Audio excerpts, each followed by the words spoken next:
आदाब। शहाब भाई शेयर बाज़ार वाले, शहाब भाई की शेयर बाज़ार में दुकानदारी। आज हफ्ते का आखिरी दिन और एक ख़ास वीडियो आपके लिए। शेयर बाज़ार पे बातें हों, शेयर्स पे बात हो, मार्केट पे बातें हों या उसकी चर्चा हो, उससे कबल एक दो इशार आपके पेश समातों के नज़र आपके पेश खिदमत। मैं अकेला ही चला था जानिबे मंजिल मगर, मैं अकेला ही चला था जानिबे मंजिल मगर, लोग साथ आते गए और कारवां बनता गया। लोग साथ आते गए और कारवां बनता गया। और शेर देखें कि वो अफसाना जिसे अंजाम तक लाना हो मुश्किल, वो अफसाना जिसे अंजाम तक लाना हो ना हो मुमकिन, उसे एक खूबसूरत मोड़ देकर छोड़ना अच्छा।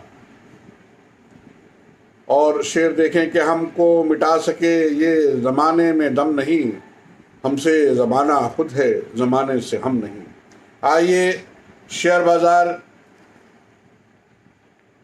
पे कुछ बातें हो जाए, स्टॉक पे कुछ चर्चा हो जाए।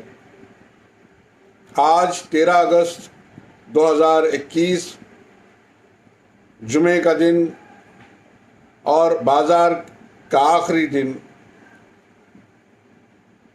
एक ज़माने पे कौन जाए, सिर्फ 2 दिन पहले ही इस तरह के बहुत से फ़ोन कॉल्स थे कि बाज़ार नीचे की तरफ आ रहा है, बाज़ार नीचे गिर जाएगा, बाज़ार नीचे उतर जाएगा, बाज़ार में अभी बहुत ख़तरा है, बाज़ार में ये हो जाएगा, बाज़ार में वो हो जाएगा। ये जो नेगेटिविटी है जहन में, हादसे से पहले आपका अलर्ट होना, ये तो मुझे अच्छा लगता है। लेकिन 3200 रुपये का एशियन पेंट अगर 2937 में मिल रहा है तो बाज़ार गिरेगा या बाज़ार उठेगा या बाज़ार कहाँ जाएगा, ये मेरी समझ से बेहद बाहर की बात है। हीरो मोटर अगर 3000 से नीचे आपको मिल रहा है तो बाज़ार कौन सा उठेगा और बाज़ार कौन सा गिरेगा, ये मेरी समझ से बाहर है।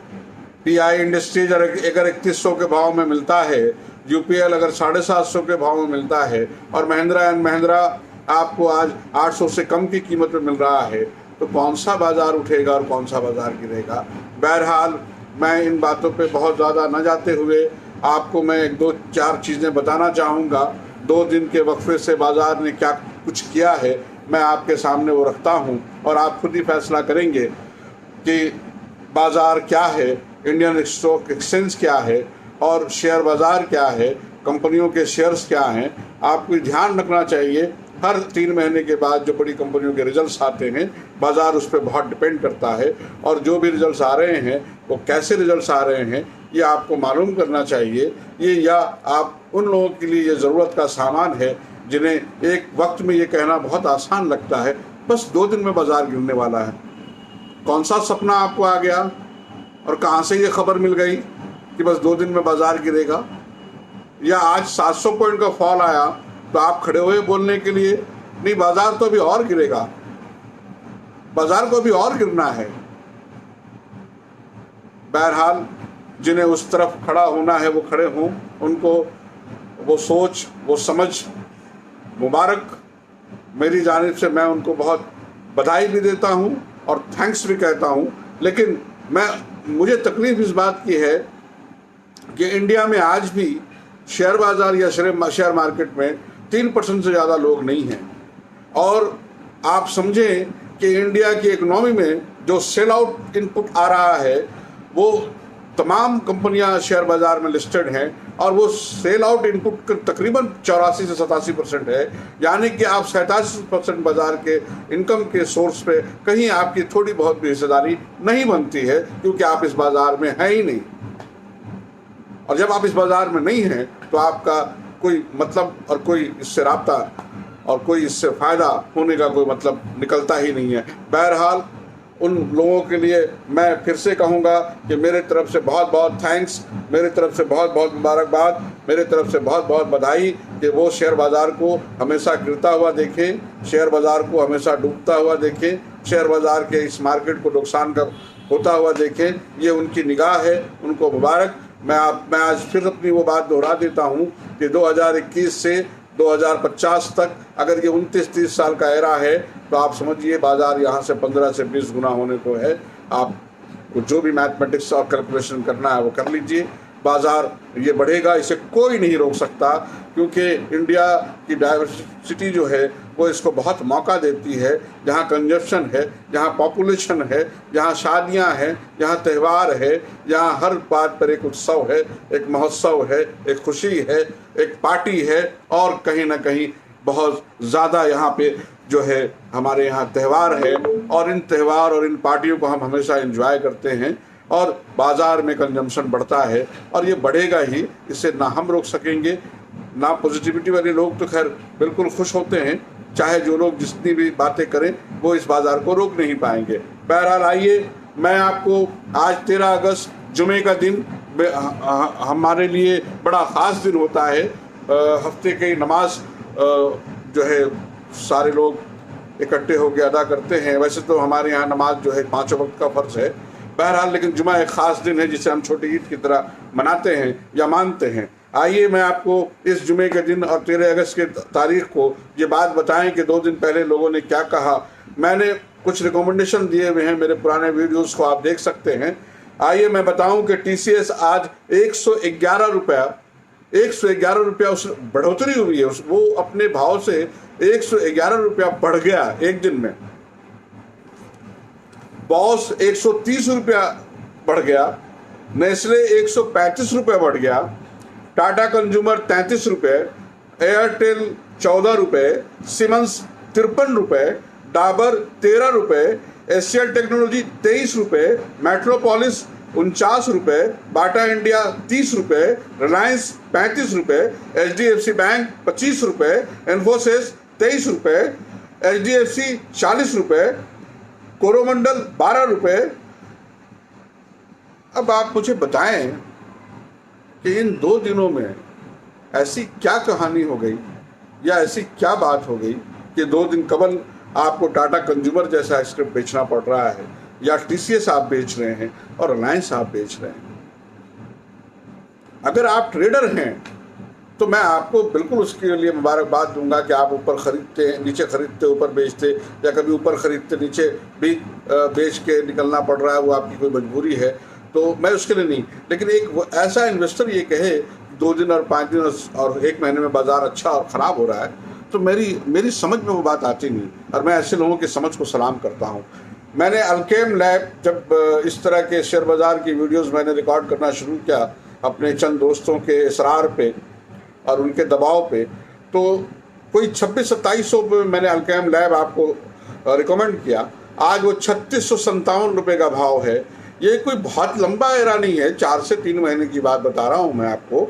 मैंने डॉक्टर लाल पैथलैब 21-2200 में रिकमेंड किया, आज वो 4000 के आसपास पहुँचने का मामला उसका बन रहा है। ये भी कोई बहुत बड़ी बात नहीं है, 7 महीने 6 महीने 8 महीने की बात है। तो भाई आप हर चीज़ के डॉक्टर क्यों बनते हैं? जिस फील्ड की मालूमात आपको नहीं है, जिस फील्ड की जानकारी आपको नहीं है, जिस फील्ड में आप कमांड नहीं रखते हैं, आप ऑर्डर पास मत कीजिए, आप फैसले मत सुनाइए। आप कहिए कि हाँ ऐसा लगता है जो एक्सपर्ट हैं वो इसके बारे में ज़्यादा बता सकेंगे। बहरहाल आने वाले हफ्ते के लिए मैं अपनी तरफ से कुछ रिकमेंडेशन आपको आज रिकॉर्ड करवा देता हूँ, क्योंकि हो सकता है कि संडे की नाइट मेरी कुछ मसरूफियत है, कुछ 2-3 ऑनलाइन मुशायरे हैं, और एक मुशायरा तो वाशिंगटन अमेरिका का है और 1-2 इंडिया का, 3-3 प्रोग्राम्स हैं, तो शायद वो वीडियो ना बन सके। तो आज ही मैं इस वीडियो को आपके लिए अपलोड कर देता हूँ। लेकिन और ध्यान करें कि पूरे हफ्ते की जो है वो उस पर मैं आपको सिलसिले से बता दूं किस पे क्या और कैसे ध्यान रखना है आपको। सबसे पहले मेरी शुरुआत होगी मेरे दो हंसों का जो जोड़ा है HDFC HUL कंटिन्यू, इसे आप आगे के लिए खरीदारी करते रहें या कर सकते हैं। दोस्ती का जोड़ा इन्फोसिस और TCS, आज आपको बहुत कमाल उसने रिटर्न दिया है, आपको बेहतरीन TCS में भी 250-300 रुपये की बढ़ोतरी आपको नज़र आ रही है मेरे रिकमेंडेशन के बाद से। आप देख लें कि उसमें आपको क्या फैसला लेना है, लेकिन मैं इन्फोसिस और TCS दोनों पे बुलिश हूँ, इसलिए ये फैसला आपके ऊपर है। आपके प्रॉफिट कितने आ रहे हैं वो आपको देखना है। पेंट्स की तीनों कंपनी पे मैंने रिकमेंडेशन दिया है आपको, एशियन पेंट्स, बर्जर पेंट्स और एकोजेड नोबेल, इन तीनों में आप खरीदारी बनाइए। मेरा बहुत स्पेशल पिक है बालकृष्णा इंडस्ट्रीज़, आप इसमें खरीदारी बनाइए। आप MRF को भी देख सकते हैं अगर उसे खरीदने की आप कोशिश करें। बैंक में मैं तमाम इतने भाव आने के बाद भी मैं तमाम पे रिकमेंडेशन आपको कंटिन्यू का दूंगा, आप उसमें देख लें। ICICI bank, axis bank, HDFC bank, Kotak Mahindra bank, SBI, इन पांचों पे ये मेरे 5 रत्न हैं, इस पे मैं कंटिन्यू कर रहा हूँ आपको। और एक जोड़ा है ज़िंदगी के साथ भी और ज़िंदगी के बाद भी, ICICI लोम्बार्ड, HDFC लाइफ, ये मेरी तरफ से कंटिन्यू है। आप नवीन फ्लोरिन, कोरोमंडल इंटरनेशनल और PI इंडस्ट्रीज़ पे भी ध्यान रखें और उसमें भी कोई सौदा आप बना सकते हैं। आज ब्रिटानिया में 50-60 रुपये की डिप था, आप यही डिप का फ़ायदा उठाइए। ब्रिटानिया में आपको ख़रीदारी बनानी है, ब्रिटानिया जो है इसकी कहानी अभी शुरू होनी है। आप मैरिको तो खरीदें और भूल ही जाएं मैरिको को, मैरिको ऐसा स्क्रिप्ट है। नम इंडिया में ख़रीदारी बना सकते हैं आप। और बिल्कुल एक स्पेशल बाई में मेरी तरफ से आपको पेट्रोनेट LNG, जिसे बहुत जल्द पंख लगने को है और जिसने बहुत शानदार रिजल्ट दिया है, और ऑटो पे एक कमाल धमाल होने की उम्मीद है। और मैं ऐसा समझता हूं कि दिवाली तक इसमें बहुत अच्छे भाव आपको मिलेंगे। और अभी मेरी समझ से 3 स्क्रिप्ट जो हैं मुझे बहुत अंडर रेट लगते हैं, बल्कि मैं उसमें मेरा जो पसंदीदा शेयर रहा है जब वो 20,000-22,000 हुआ करता था तब भी, और स्प्लिट के बाद आज भी, वो आयशर मोटर, मैं उसके लिए बाइंग का रिकमेंडेशन आपको देता हूँ। Mahindra and Mahindra buying list में है हमारी, और बजाज ऑटो और हीरो मोटर, ये ऑटो में जो है बेस्ट पिक होने जा रहा है, इसे आप देखें। और मारुति और अशोक लेलैंड पे निगाह रखें। मारुति में भी आपको ख़रीदारी बनानी चाहिए अगर आप लॉन्ग टर्म इन्वेस्टर हैं तो। बहुत अच्छा भाव है अभी मारुति का। अगर लॉन्ग टर्म इन्वेस्टर आप हैं तो आप टाटा मोटर, मारुति और अशोक लेलैंड, ये एक 3 का जो है बंच लेके भूल जाइए। अगर 2-4 साल की बर्दाश्त रखने में आपकी कैपेसिटी बनती है तब। आइए, केमिकल से एक कंपनी नवीन फ्लोरिन पे मेरे रिकमेंडेशन है, आप उस पर देखें। साथ में आप दीपक नाइट्राइट को भी बाई कर सकते हैं। 2 बल्कि 3 जो है मैं आपको फार्मा से बताना चाहूँगा। उसमें सबसे पहला है लॉरस लैब, और दूसरा डेविस लैब, और तीसरा लुपिन। इस पे आप ख़रीदारी बनाएं। आज के लिए बस इतना ही। अगर संडे को पॉसिबल हुआ तो वीडियो बनाऊंगा मैं और अपलोड करूंगा, नहीं तो इसी को अगले हफ्ते के लिए आप मेरे रिकमेंडेशन को मानिए। और शहाब डबल में जो स्क्रिप्ट हैं उन 2-3 स्क्रिप्ट्स का नाम मैं आपको बता दूं। सबसे पहले Mahindra and Mahindra finance, Petronet LNG, Indus tower, city union bank, DCB bank, RBL bank,